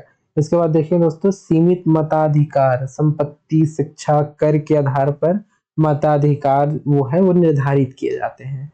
देखिए भारत का उच्चायुक्त हाई कमीशन की नियुक्ति भी यहाँ पे की जाती है। लंदन में भारतीय उच्चायोग की स्थापना यहाँ पे की जाती है दोस्तों। तो ये सारे इंपॉर्टेंट इसके आप देखेंगे कि प्रावधान है, कुछ प्रावधान और है उसके बारे में बात करते हैं। लोक सेवा आयोग की दोस्तों स्थापना यानी कि जो अब हम यूपीएससी के नाम से जानते हैं, 1926 में दोस्तों इसमें लोक सेवा आयोग का जो यूपीएससी आप जानते हैं उसका भारत में स्थापित हो गया था। केंद्रीय व प्रांतीय बजट पृथक, राज्यों को अपना अलग बजट बनाने की स्वायत्तता मिली। देखेंगे विधान आयोग की योजना यानी कि 10 वर्षों बाद व्यवस्था की समीक्षा हेतु एक आयोग के गठन का प्रावधान किया गया था। इसके तहत जो 1927 में दोस्तों साइमन कमीशन आता है, मैं आगे बात करूंगा। जो बैकग्राउंड है दोस्तों, जो हिस्टोरिकल बैकग्राउंड है वो भी आता है पॉलिटी के चैप्टर में आपके है। और आप जानते हैं कि लक्ष्मीकांत से ये जितने भी कंटेंट है मैंने लिए हैं, ये पीपीटी उसी के बेस में रख के मैंने बनाया है, तो इसमें आपको वो सारी चीजें मिलेंगी जो लक्ष्मीकांत में आपको मिलती हैं।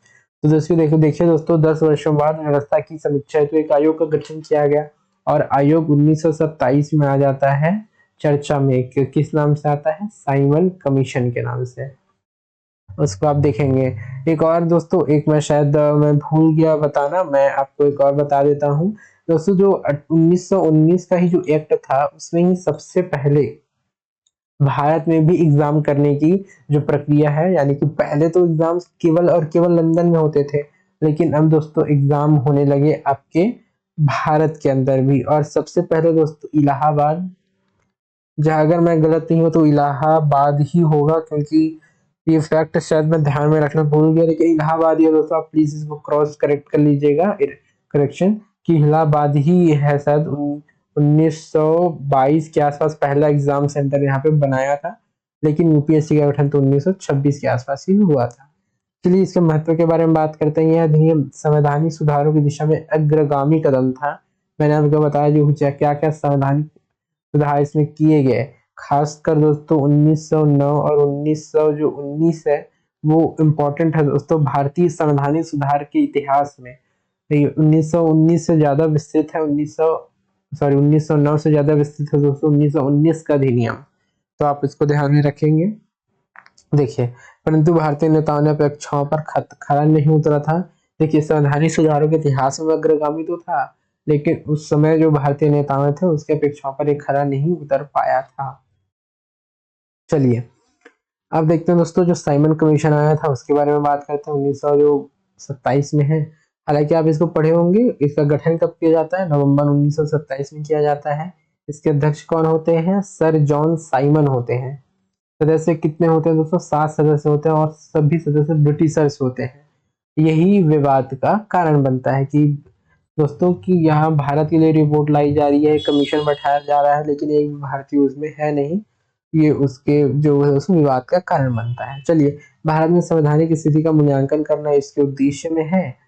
और उसके देखेंगे 1919 में भारत शासन अधिनियम के अनुसार 10 वर्षों बाद समीक्षा होनी थी, लेकिन यह 2 वर्ष पूर्व ही गठित कर दी गई। देखिए, इसका बहिष्कार किया गया। सभी सदस्य ब्रिटिश थे, कोई भी भारतीय नहीं था, यह मानकर इसका बहिष्कार किया गया। उसके बाद देखिए, कांग्रेस, मुस्लिम लीग, हिंदू महासभा, अन्य सभी दलों ने इसका बहिष्कार भी किया। देखिए, देश भरों में नारा लगाया दोस्तों, नारा लगाया जाने लगा साइमन गो बैक। तो आप इसको भी देख सकते हैं। रिपोर्ट क्या थी दोस्तों? 1930 की रिपोर्ट जो आई थी, द्वैध शासन समाप्त करने की अनुशंसा नहीं की गई थी। इसमें राज्यों में सरकारों का विस्तार करने की सिफारिश की गई। ब्रिटिश भारत के संघ यानी फेडरेशन की स्थापना का सुझाव दिया गया था। और उसके बाद देखिए, सांप्रदायिक निर्वाचन प्रणाली जारी रखने की भी सिफारिश जो साइमन कमीशन है जो 1927 में आई थी, इसके द्वारा जो मोटा मोटी जो 4 जो दोस्तों जो रिपोर्ट है वो किए गए थे। मैं एक बार और पढ़ देता हूँ। सांप्रदायिक निर्वाचन जो प्रणाली है उनको सिफारिश को जारी रखने के लिए कहा गया। ब्रिटिश भारत के संघ यानी कि संघ की स्थापना का सुझाव दिया गया। राज्यों में सरकारों का विस्तार करने की सिफारिश की गई। द्वैध शासन समाप्त करने की भी अनुशंसा यहाँ पे sorry I am really sorry नहीं की गई थी। यहाँ पे इसको समाप्त करने की अनुशंसा नहीं की गई। तो दोस्तों ये तो 1935 के अधिनियम में समाप्त होता है। देखिए इसके परिणाम क्या हुए। रिपोर्ट पर विचार हेतु 3 गोलमेज सम्मेलन यानी कि राउंड टेबल जो कॉन्फ्रेंस है वो आयोजित हुए दोस्तों। इन चर्चाओं के आधार पर एक श्वेत पत्र यानी व्हाइट पेपर तैयार किया गया। इसी के आधार पर बना भारत शासन अधिनियम 1935, जो हमारा अगला ही टॉपिक आता है दोस्तों, उसके बारे में हम पढ़ेंगे। लेकिन इसके परिणाम क्या हुए? 3 जो गोलमेज सम्मेलन हुए वो इसके इम्पोर्टेंट परिणाम के रूप में हम इसको देख सकते हैं। चलिए उसके बाद देखेंगे इसके महत्व। साइमन कमीशन में भारतीयों की राजनीतिक आकांक्षाओं को नजरअंदाज कर दिया जाता है दोस्तों। जो साइमन कमिटी देखी उसमें एक भी भारतीय नहीं है, और जितने भी सांप्रदायिक निर्वाचन प्रणाली है दोस्तों उसको खत्म करने की बात नहीं की जाती, उल्टा उसको जारी रखने की बात की जाती है। और जो भारतीय जो तत्कालीन जो नेता थे, सॉरी, जो नेता थे दोस्तों वो चाहते थे कि सांप्रदायिक निर्वाचन समाप्त हो, लेकिन ऐसा नहीं किया जाता है, जिससे रुष्ट हो जाते हैं, जिससे भारतीय स्वतंत्रता आंदोलन को और अधिक तेजी मिल जाती है। तो इसके महत्व में हम इसको देख सकते हैं। चलिए भाई, अब सांप्रदायिक अवार्ड यानी कम्युनल अवार्ड की बात करते हैं। 1932 में जो आया, इसकी घोषणा कब होती है दोस्तों? अगस्त 1932 में होती है। ब्रिटिश प्रधानमंत्री रैमजे मैकडोनाल्ड द्वारा इसकी घोषणा की जाती है। प्रश्न क्या था इसमें? अल्पसंख्यकों को राजनीतिक प्रतिनिधित्व देने की योजना इसमें बनाई गई थी, जिसमें भारत में भी जो दलित है, अल्पसंख्यक है, उनको राजनीतिक प्रतिनिधित्व देने की भी बात की गई थी। चलिए, तो इसकी मुख्य विशेषताएं क्या थी दोस्तों?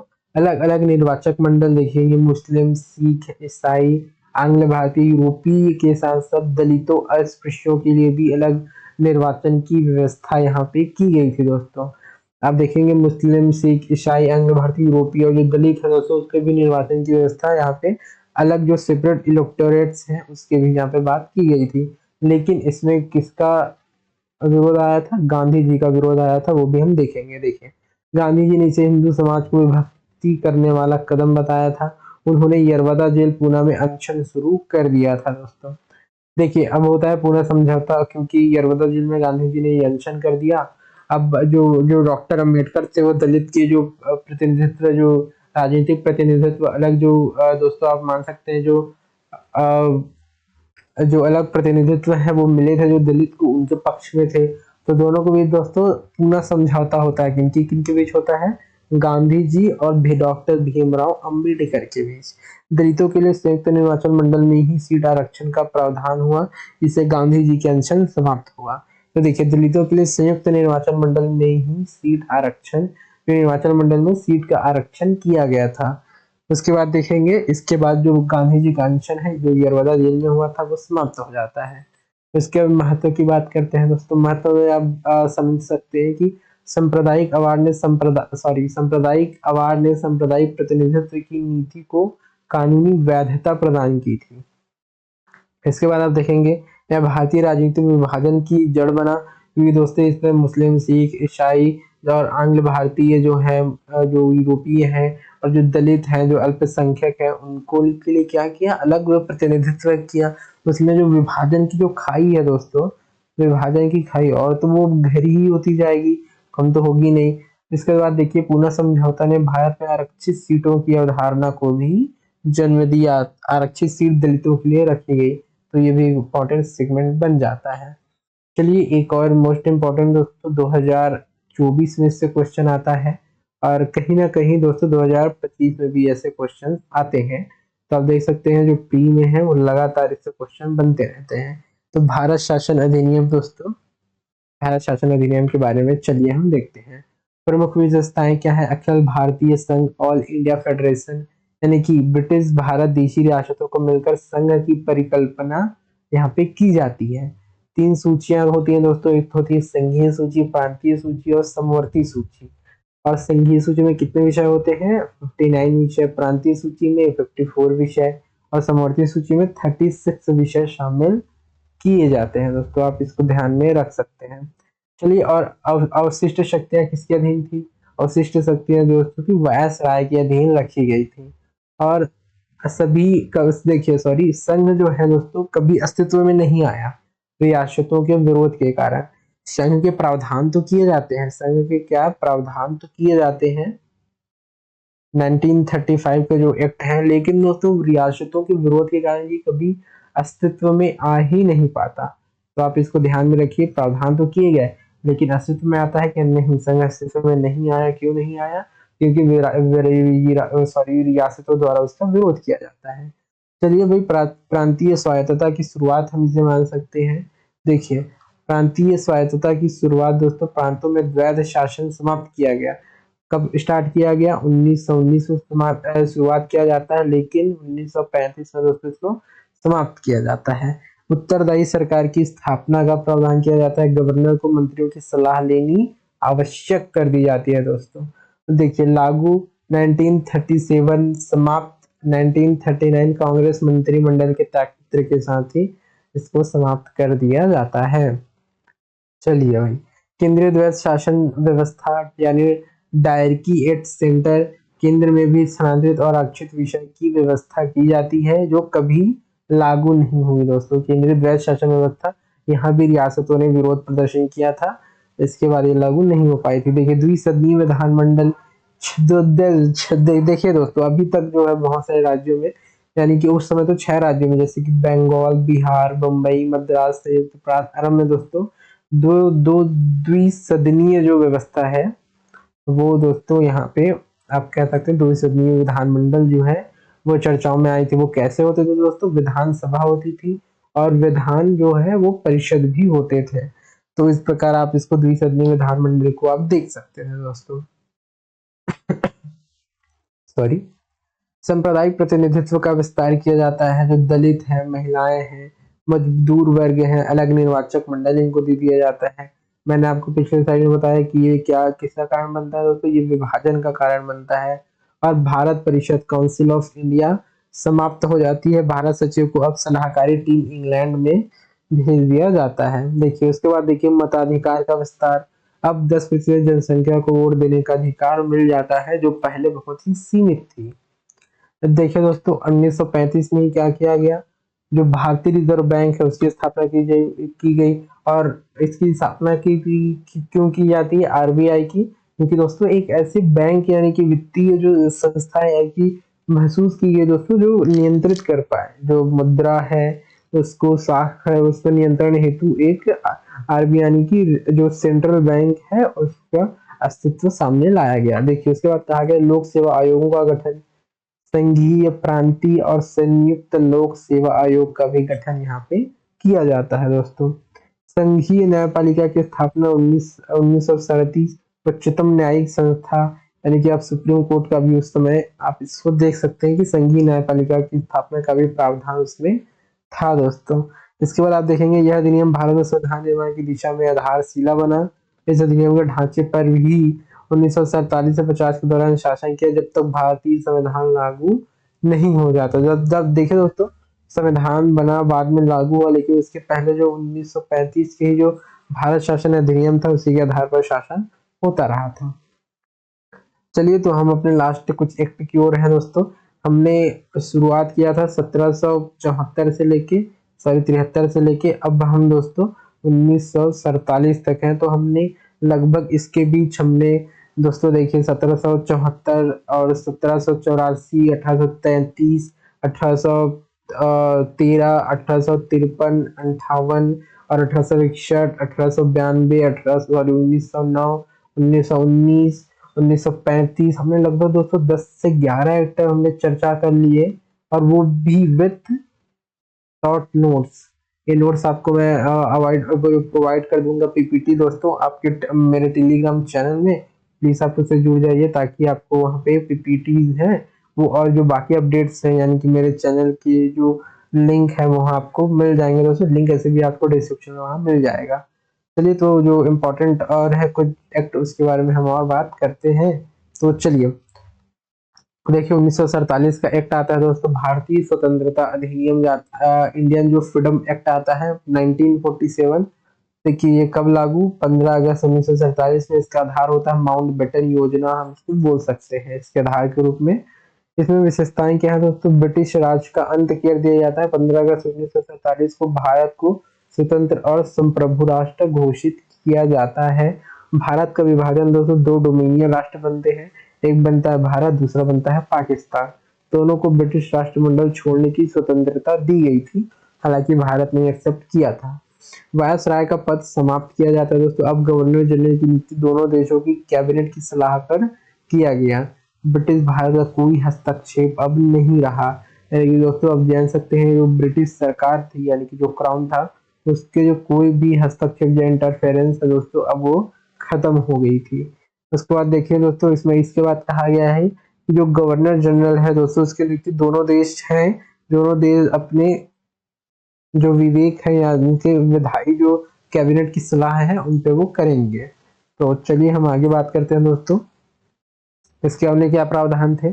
संविधान सभा को पूर्ण अधिकार। देखिए, अपना संविधान बनाने, किसी भी ब्रिटिश कानून को समाप्त करने और यहाँ तक कि स्वतंत्रता अधिनियम को भी रद्द करने की शक्ति संविधान सभा को दे दिया गया। यानी कि उसको एक पूर्ण अधिकार दे दिया गया दोस्तों, संविधान बनाने की भी, ब्रिटिश कानून को समाप्त करने की भी। अंतरिम व्यवस्था देखिए, संविधान लागू होने तक संविधान सभाएं कार्यपालिका विधायिका के रूप में कार्य कर सकती थी। संविधान लागू होने तक कौन? संविधान सभा दोस्तों, किसके तौर पे? कार्यपालिका और विधायिका के तौर पर ही। लेकिन उसके बाद कहा गया है ब्रिटिश संसद के कानून तब तक लागू नहीं होंगे जब तक कि डोमिनियन स्वयं ना अपनाए। तो डोमिनियन जो स्टेट है तो वो अपनाएंगे कानून को, तभी वो कानून जो है वहां पे लागू हो सकेंगे दोस्तों। चलिए आगे और बात करते हैं। भारत सचिव का पद जो है दोस्तों वो समाप्त किया जाता है। ये बनता कब है बताइए? 1858 की एक्ट में बनता है। सभी अधिकार राष्ट्रमंडल मामलों के राज्य सचिव को स्थानांतरित कर दिया गया। देखिए दोस्तों, अब कहा गया है भारतीय रियासतों पर संप्रभुता समाप्त। जो भारतीय रियासत थे उनका क्या क्या है? संप्रभुता समाप्त कर दी जाती है। रियासतें अब स्वतंत्र भारत या पाकिस्तान से स्वेच्छा से जुड़ने के लिए अब वो स्वतंत्र थी। देखिए, इनका महत्व की बात करते हैं दोस्तों कि भारत की संवैधानिक स्वतंत्रता की आधारशिला रखी गई। सबसे पहले भारत और पाकिस्तान दोनों को संविधान बनाने का पूर्ण अधिकार दिया गया। भारत ने अपना संविधान बनाया भी इसके बाद, है ना। अब इसके बाद देखिए, भारत ने इस अधिनियम के तहत संविधान लागू होने तक ही शासन किया। चलिए दोस्तों, ये इम्पोर्टेंट जो जितने भी थे 1700, आप देखेंगे 1773 से लोग दोस्तों हमने 12 से 13 एक्ट बांट के जो हिस्टोरिकल बैकग्राउंड के अंडर आते थे, जो लक्ष्मीकांत में चर्चाओं का मुद्दा रहे। 1947 तक हमने बात की। इसके जितने भी एक्ट आते हैं सारी चीजों के बारे में हमने बात की। एक दोस्तों एक बहुत इंपॉर्टेंट चीज ये जो है वो बच गई थी, ये देखिए, अंतरिम सरकार 1946। जवाहरलाल नेहरू थे, वो कौन से विभाग थे? राष्ट्रमंडल संबंध और विदेशी मामले थे इनके पास। तो आप इनको देख सकते हैं। हालांकि ये बहुत अधिक फैक्चुअल है, फिर मैं एक बार पढ़ देता हूँ। ये पीपीटी तो आपके पास रहेगी, तो आप उसको फिर से एक बार ध्यान में ला लीजिएगा। देखिए, सरदार वल्लभ भाई पटेल के पास कौन कौन से थे? गृह और सूचना और प्रसारण मंत्रालय था। डॉक्टर राजेंद्र प्रसाद के पास क्या थे दोस्तों? खाद्य एवं कृषि मंत्रालय था, विभाग था। जॉन मथाई के पास क्या था? उद्योग और नागरिक आपूर्ति। जगजीवन राम के पास क्या था दोस्तों? श्रम था। श्रम मंत्रालय। सरदार बलदेव सिंह के पास था रक्षा।